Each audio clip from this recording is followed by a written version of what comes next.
In 1997, this company was 90 days away from total bankruptcy. The world's greatest analysts called them dead. Fast forward to today, and they have more cash on hand than many sovereign nations. But here's the secret. Apple doesn't succeed because they are perfect.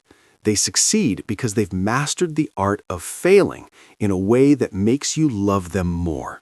Today, we're looking at the glitches, the greed, and the genius.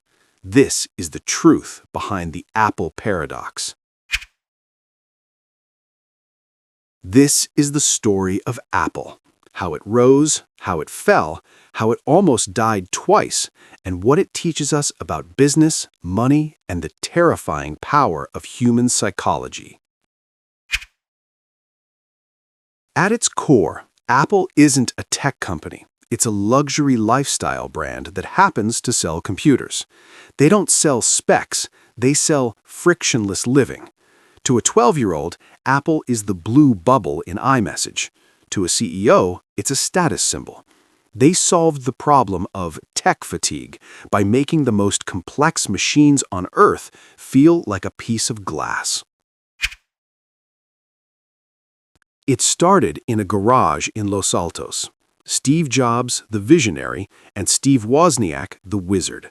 They saw a world where computers were giant beige boxes for scientists. They wanted a computer for the rest of us.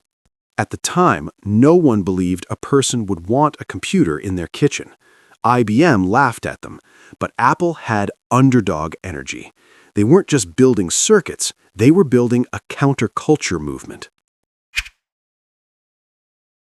The Apple II and later the original Mac created a cult-like following. The 1984 Super Bowl ad changed marketing forever. They weren't just selling a tool, they were selling an identity. Success created a blind spot. They started believing they could do no wrong, and that's when the ego took over. By the late 80s, the cracks appeared. Steve was ousted.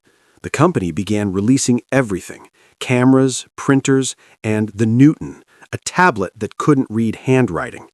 Competition from Microsoft's cheaper open system began to suffocate them. Their internal culture was a war zone. They had 350 different products, and none of them were profitable. Let's talk about the failures. The strategic mistake: licensing their OS to clones which cannibalized their own sales.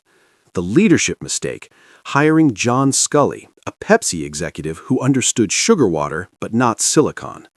The cultural mistake: becoming a shipping company instead of an innovation company.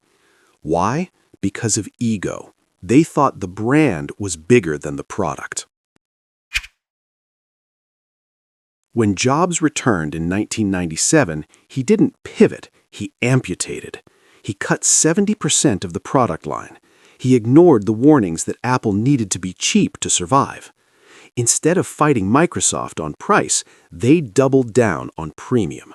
What they did focused on 4 great products. What they should have done, according to critics, was license Windows and made cheap PCs.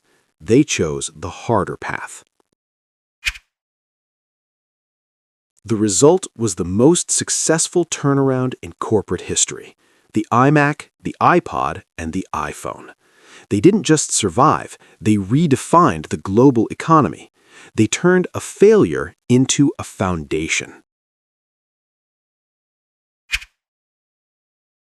Lesson 1. The ecosystem is a moat. Apple makes it easy to enter, but impossible to leave. That's not a tech feature, that's a business principle called high switching costs. Lesson 2. Quality is a perception. People will forgive a butterfly keyboard failure if the MacBook brand still represents status. Adaptability is greater than perfection. This perfectly matches what Clayton Christensen wrote in The Innovator's Dilemma. Apple survived because they were willing to disrupt themselves. When the iPhone came out, it killed the iPod, their own best-selling product. As Warren Buffett says, it's far better to buy a wonderful company at a fair price than a fair company at a wonderful price. Apple became that wonderful company by focusing on high margins and consumer loyalty. For business owners, stop trying to do everything. Find your 4 products and kill the rest. For beginners, understand that your first version will likely be a Newton. It will fail, but if you maintain the core vision, you can iterate your way to an iPhone. The mistake isn't failing. The mistake is failing and not learning why. Apple isn't successful because they have the best RAM or the fastest processors. They're successful because they understand that humans are emotional creatures. We don't buy products, we buy how they make us feel. In a world of built, broken, and rebuilt, Apple is the ultimate survivor. If you enjoy real business stories without the hype, subscribe to Built, Broken, Rebuilt, because the market always tells the truth eventually. See you in the next one.